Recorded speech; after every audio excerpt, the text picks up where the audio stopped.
Hey guys, welcome to my channel theory Guru. Professor Raspreet Kaur here. तो आज हम आपके लिए लेके आए हैं अकाउंट्स का लेक्चर 3, जिसके अंदर हम टॉपिक्स डिस्कस करने जा रहे हैं branches of accounting, objectives of accounting and functions of accounting. So let's start with our topic. First is branches of accounting. So accounting की 3 ब्रांचेस हैं। First one is financial accounting, second one is cost accounting, and the third one is management accounting. Repeat it again: financial accounting, cost accounting, management accounting. ठीक है, 3 branches are there. तो first हम financial accounting की बात करेंगे। Financial accounting किसके साथ deal करता है? Is that branch of accounting which records financial transactions and events. Financial accounting means जिसके अंदर हम financial transactions and financial events को रिकॉर्ड करते हैं। It is that branch of accounting. ठीक है, जिसके अंदर हम समराइज करते हैं, इंटरप्रेट करते हैं और उसको कम्युनिकेट करते हैं रिजल्ट्स को टू द यूजर्स। ये सब कुछ वही है जो हम अभी पढ़ के आए हैं। ठीक है, इसके अंदर हम क्या बात कर रहे हैं कि हम फाइनेंशियल ट्रांजेक्शन्स को रिकॉर्ड करते हैं, फिर उनको हम समराइज करते हैं, इंटरप्रेट करते हैं, देन कम्युनिकेट करते हैं to the users. So it is confined to the preparation of financial statements. So financial accounting means it is confined to the preparation of financial statements. Financial statements में सिर्फ 2 account आते हैं, कौन कौन से? Trading and profit and loss account, another one is balance sheet. So these 2 things together makes financial statements. Clear? Financial statements के अंदर देखो, that is the profit and loss account आ गया, जो कि हमें बताता है कि एक स्पेसिफिक टाइम पीरियड में हमने कितना प्रॉफिट अर्न करा या फिर कितना लॉस इनकर करा। और दूसरी होती है बैलेंस शीट। बैलेंस शीट हमें बताती है कि हमारी कंपनी की क्या फाइनेंशियल पोजीशन है, कि हमारे एसेट्स ज़्यादा है कि हमारी लाइबिलिटीज ज़्यादा है। एसेट्स क्या होते हैं? मीन्स जो भी हमारे पास चीज़ें हमारी ओन्ड है, those are known as assets. और लाइबिलिटीज जो हमने लोगों को देना है। ठीक है, लाइक कोई भी लोन हो गया, कोई भी क्रेडिट अगर हमने उठाया हुआ है, ठीक है, कोई भी हमारी पेंडिंग चल रही है पेमेंट, तो जो भी हमने लोगों को प्रोवाइड करना है वो हमारी लाइबिलिटीज होती हैं। और जो भी हमारे खुद के पास होते हैं एसेट्स, मींस हमारी खुद के जिसके ऊपर राइट्स हैं, ठीक है, वो एसेट्स होते हैं। तो बैलेंस शीट हमें बताती है कि कंपनी के एसेट्स ज्यादा हैं कि लाइबिलिटीज ज्यादा हैं। ठीक है, फिर आ जाती है कॉस्ट अकाउंटिंग। अब कॉस्ट अकाउंटिंग किसके साथ डील करती है? This branch of accounting is concerned with ascertaining cost of. किस किस चीज की कॉस्ट देखते हैं इसके अंदर? कि हमने जो प्रोडक्ट बनाया है उसकी क्या कॉस्ट पड़ रही है हमको, या जो भी ऑपरेशंस हम कंडक्ट कर रहे हैं उसकी क्या कॉस्ट पड़ रही है, जो भी प्रोसेसेस इन्वॉल्व है हमारे बिजनेस के अंदर उसकी क्या कॉस्ट पड़ रही है, या फिर हमारे पास जितनी भी एक्टिविटीज हैं, ठीक है, जितनी भी एक्टिविटीज हैं वो क्या कॉस्ट कर रही हैं हमें। ये चीज हम क्यों देखते हैं, हम एसर्टेन क्यों करते हैं कॉस्ट को रिकॉर्ड किया जाता है ताकि कॉस्ट को रिड्यूस किया जा सके, कंट्रोल किया जा सके। क्योंकि देखो, कोई भी बिजनेस तभी ग्रो कर पाएगा या प्रॉफिट अर्न कर पाएगा अगर उसकी कॉस्ट को कंट्रोल किया जाएगा। तो अच्छे कॉस्ट अकाउंटिंग में अच्छे से एनालाइज किया जाता है कि प्रोडक्ट क्या कॉस्ट कर रहा है, ऑपरेशंस क्या कॉस्ट कर रहे हैं, प्रोसेसेस क्या कॉस्ट कर रही हैं, एक्टिविटीज क्या कॉस्ट कर रही हैं, so that we are able to reduce and control the cost. Clear? फिर हमारे पास आता है मैनेजमेंट अकाउंटिंग। अब ये किसके साथ डील करता है? ये पहली बात तो ये most recently developed branch of accounting है, इसको ज्यादा टाइम नहीं हुआ डेवलप हुए। और ये किसके साथ कंसर्न्ड है? It is concerned with generating accounting information relating to. Accounting information generate की जाती है रिलेटिंग टू कितने फंड्स हैं हमारे पास, कितनी कॉस्ट हम बियर कर रहे हैं चीज़ों की, और कितने प्रॉफिट्स हम अर्न कर रहे हैं, ताकि जो मैनेजमेंट है वो एप्रोप्रिएट डिसीजन मेकिंग कर सके। तो हर एक चीज़ को मैनेज करने के लिए हमारे पास नॉलेज होनी ज़रूरी है, इंफॉर्मेशन होनी ज़रूरी है। इंफॉर्मेशन रिगार्डिंग व्हाट, कि कितने फंड्स हैं हमारे पास, कितनी कॉस्ट हम बियर कर रहे हैं, कितने प्रॉफिट्स हम अर्न कर रहे हैं। तो ये जो इंफॉर्मेशन है वो हमें मिलती है मैनेजमेंट अकाउंटिंग के थ्रू। ठीक है, मैनेजमेंट अकाउंटिंग में मैनेजर्स एप्रोप्रिएट डिसीजन मेकिंग करते हैं। तो देखो, management accounting addresses the needs of a single user group, that is management. Management accounting में जो भी इंफॉर्मेशन आती है हमारे पास, that is used by the single user group, that is management. Clear everybody? Okay. Now objectives of accounting. What are the objectives of accounting? First is, तो हमने अभी तक पढ़ लिया कि अकाउंटिंग क्या होता है, ठीक है, अकाउंटिंग की प्रोसेस क्या होती है, अकाउंटिंग की ब्रांचेस कितनी है, कौन कौन सी है, फाइनेंशियल, कॉस्ट, मैनेजमेंट, याद होगी, वेरी गुड। तो अब हम करेंगे कि अकाउंटिंग के पीछे ऑब्जेक्टिव क्या होता है, क्यों अकाउंटिंग की जाती है। सबसे पहले maintaining accounting records. The objective of accounting is to record financial transactions and events of the organization in the books of accounts. तो सबसे पहला ऑब्जेक्टिव तो यही होता है कि जो ह्यूमन बीइंग है ना, वो इतनी सारी ट्रांजेक्शंस को याद नहीं रख सकता, ठीक है।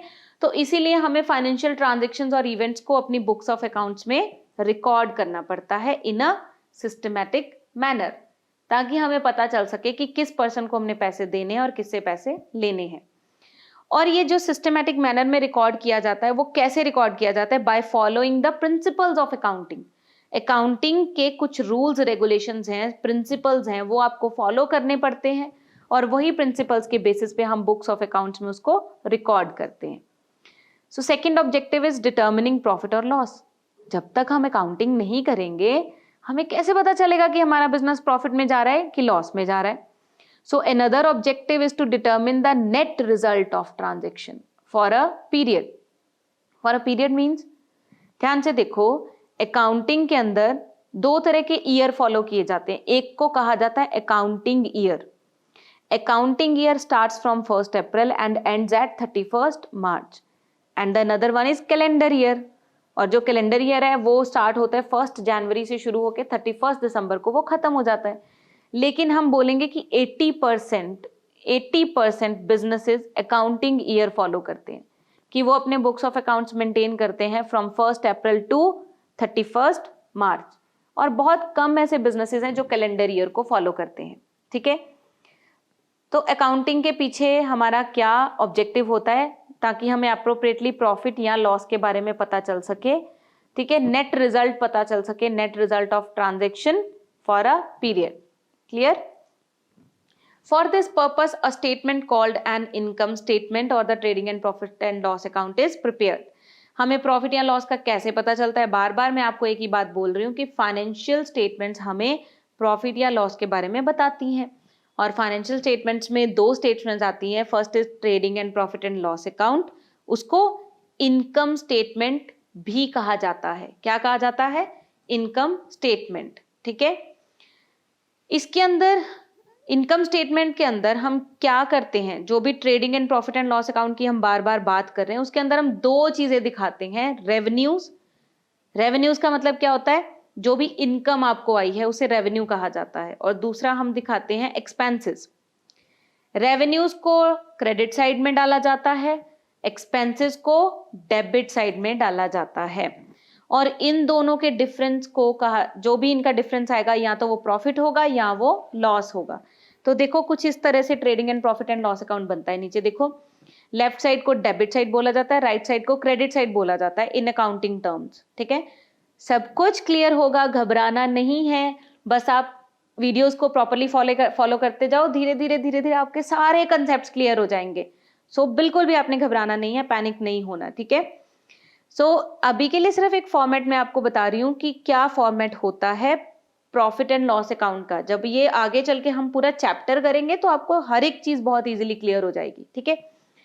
सो देखो, डेबिट साइड हमेशा लेफ्ट साइड होती है, क्रेडिट साइड राइट साइड होती है, ठीक है। डेबिट में हम डालते हैं एक्सपेंसेस, जितने भी खर्चे हमारे उस स्पेसिफिक पीरियड को कंसर्न्ड है। मींस अगर आप अकाउंटिंग ईयर फॉलो कर रहे हो तो 1 अप्रैल से लेके 31 मार्च तक जितने भी खर्चे हुए हैं या जितनी भी इनकम्स हुई हैं, वो trading and profit and loss account में आएंगी। और अगर आप कैलेंडर ईयर फॉलो कर रहे हो तो 1 जनवरी से लेके 31 दिसंबर तक जितने भी एक्सपेंसेस हुए हैं या इनकम्स जनरेट हुई हैं वो आएंगी, ठीक है। एक्सपेंसेस में एग्जांपल देखो, लाइक रेंट पेड एक्सपेंस है, आपका खर्चा है, तो वो डेबिट साइड आ जाएगा। और इनकम्स में देखो, कमीशन रिसीव्ड, अगर आपने कोई इनकम रिसीव करी है तो वो क्रेडिट साइड में आ जाएगी। क्लियर? फिर आ जाता है डिटर्मिनिंग फाइनेंशियल पोजीशन। तो अनदर ऑब्जेक्टिव इज कि हमें पता चल सके कि हमारी क्या फाइनेंशियल पोजीशन है। और फाइनेंशियल पोजीशन हमें हमेशा बताती है balance sheet. Clear? Balance sheet बताती है फाइनेंशियल पोजीशन क्या है, और ये बहुत रेलिवेंट होती है। बैलेंस शीट सबसे ज्यादा किसके लिए यूजफुल होती है? यूजर्स के लिए, ताकि वो अप्रोप्रिएट डिसीजन ले सके अबाउट द इन्वेस्टमेंट। क्लियर? फिर आ गया फैसिलिटेटिंग मैनेजमेंट। अकाउंटिंग का एक बहुत बड़ा ऑब्जेक्टिव होता है, the management often requires financial information. जो मैनेजमेंट होती है उसको डिसीजन मेकिंग करनी होती है, ठीक है, हर टाइम उसने कोई ना कोई डिसीजन लेना है, तो उसको इंफॉर्मेशन चाहिए होती है, फाइनेंशियल इंफॉर्मेशन, जिसके बेसिस पे वो प्रॉपर डिसीजन मेकिंग कर सके, इफेक्टिवली कंट्रोल कर सके एक्टिविटीज को, अपने बजट्स सेट कर सके और फॉरकास्ट कर सके। फॉरकास्ट का मतलब होता है फ्यूचर प्लानिंग, ठीक है, फ्यूचर प्लानिंग कर सके कि मैनेजमेंट ने फर्दर क्या करना है और क्या नहीं करना है।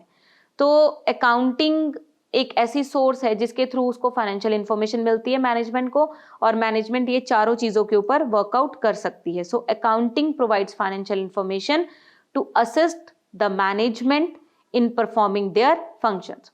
अकाउंटिंग इंफॉर्मेशन प्रोवाइड करती है मैनेजमेंट को ताकि मैनेजमेंट अपने फंक्शंस को अच्छे से परफॉर्म कर सके, ठीक है। फिर आ गया providing accounting information to users. One of the objective of accounting is also this कि जितने भी उसके यूजर्स हैं, ठीक है, उनको अकाउंटिंग इंफॉर्मेशन प्रोवाइड करी जा सके, जितने भी इंटरनल एंड एक्सटर्नल यूजर्स हैं, ठीक है, ताकि वो एनालाइज कर सके एज पर देयर नीड्स, ठीक है, वो अपनी नीड्स के अकॉर्डिंगली देखें कि क्या कंपनी ग्रो कर रही है या कंपनी डाउन जा रही है, तो उसके अकॉर्डिंगली वो लोग डिसीजन मेकिंग करते हैं। Then protecting business assets.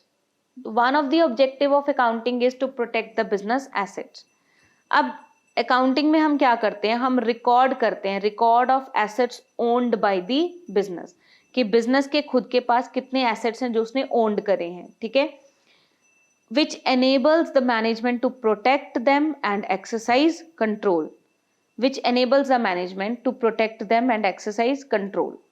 Clear? ताकि मैनेजमेंट प्रॉपरली अपने ही एसेट्स को कंट्रोल कर सके और प्रोटेक्ट कर सके। फिर हमारे पास आ जाते हैं फंक्शंस ऑफ अकाउंटिंग।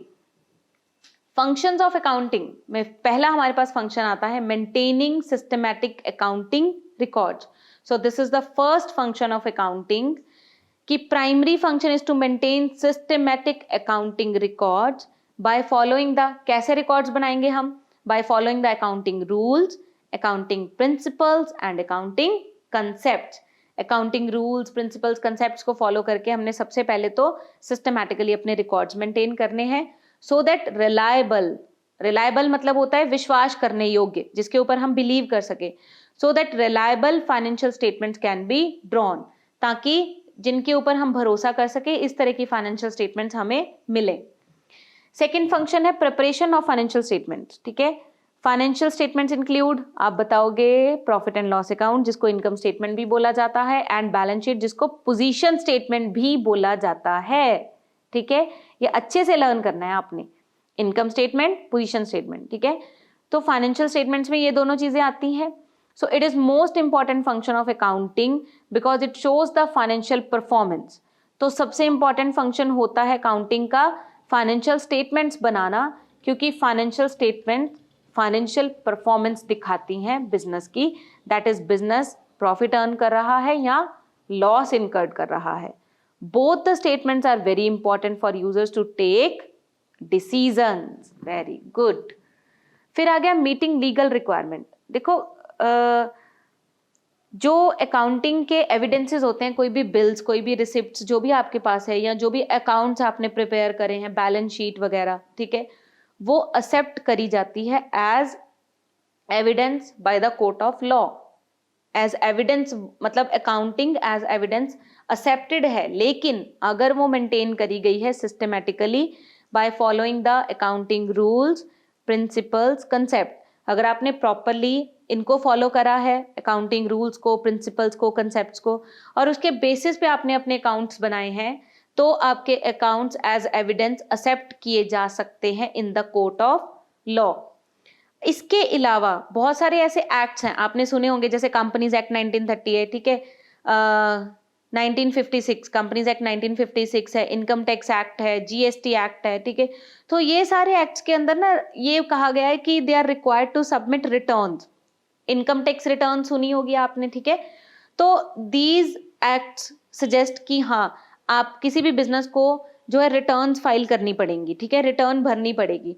तो अगर आपने रिटर्न भरनी है तो उसके लिए आपको सिस्टमैटिकली अकाउंटिंग रिकॉर्ड्स चाहिए, ठीक है। रिटर्न आप तभी सबमिट कर सकते हो if the accounting records are maintain systematically and timely, so this is very important, ठीक है। फिर आ गया कम्युनिकेटिंग द फाइनेंशियल इंफॉर्मेशन। अब कम्युनिकेट किसको करनी है? Another function is to communicate the financial information to the users which may be internal or external. So this is the flow chart. Again I am sharing it with you. Internal users 4 याद कर लो, business owner, investor, manager, employees. Business owner, investor, manager, employees. इसके अलावा जितने भी directly या indirectly जिनका भी interest जुड़ा हुआ है ऑर्गेनाइजेशन के साथ, वो सारे आते हैं एक्सटर्नल यूजर्स में, ठीक है। तो ये एक इसका फंक्शन है कि इंटरनल एंड एक्सटर्नल यूजर्स को हमने फाइनेंशियल इंफॉर्मेशन देनी है ताकि वो अपना डिसीजन ले सकें, ठीक है। फिर आ गया assistance to management. This is also one of the function कि मैनेजमेंट को हमेशा फाइनेंशियल इंफॉर्मेशन चाहिए होती है फॉर अप्रोप्रिएट डिसीजन मेकिंग, ठीक है। तो वो कहाँ से मिलती है उन्हें financial information? Which is given by the accounting records, ठीक है। It will assist the management in protecting the assets and also exercising control, और ये असिस्ट करता है कि मैनेजमेंट एसेट्स को प्रोटेक्ट भी करे और एसेट्स को कंट्रोल भी करे। Clear everybody? So this was all about objectives as well as functions of accounting. So hopefully आपको यहाँ तक टॉपिक बिल्कुल क्लियर होगा। अगर कोई भी प्रॉब्लम होगी तो आप टेक्स्ट बॉक्स में लिख दीजिएगा इसके नीचे, ठीक है। And thank you so much for watching. जुड़े रहिए इसी तरह से हमारे चैनल थ्योरी गुरु के साथ, which is providing best confined notes of commerce. Thank you so much.